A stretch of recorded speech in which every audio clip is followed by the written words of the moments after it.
Hello and welcome to Decimals in Maths. So a decimal point is used to separate whole numbers from fractions. So if you look at these examples here, 0.1 as a decimal converted into a fraction stands for 1/10. 0.5 is a half, so it's written as 1/2. 1.2, in other words, will be written as a whole one and then 2/10.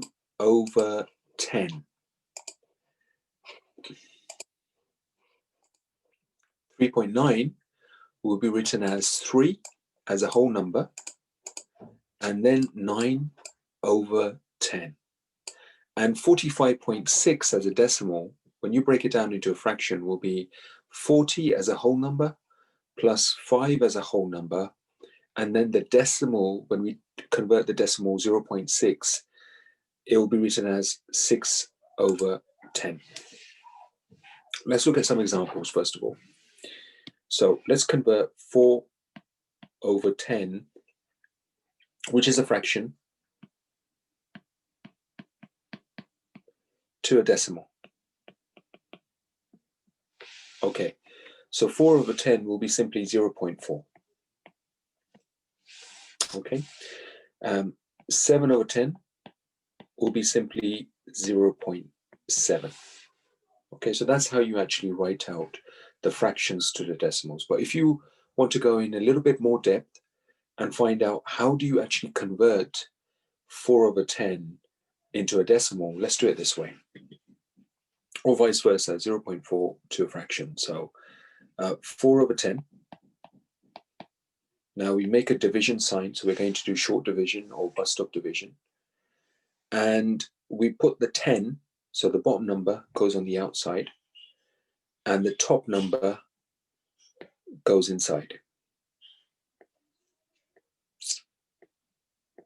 And we just turn it into a decimal, okay? Can 10 go into 4? No, it can't. So we're just going to put a 0 there. And this decimal point at the bottom will go up to the top. Now we have 40. How many times can 10 divide into 40? And that's 4 times, because 10 times 4 is 40. And that's exactly how we get 0.4. Okay, so that's the working out method that you can also use to answer these particular questions.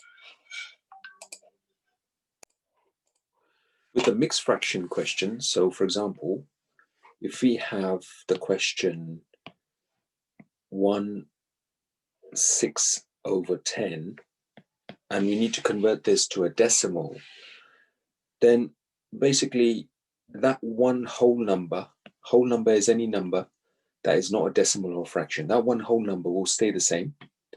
We put a decimal point there, and then 6/10 basically just stands for 6.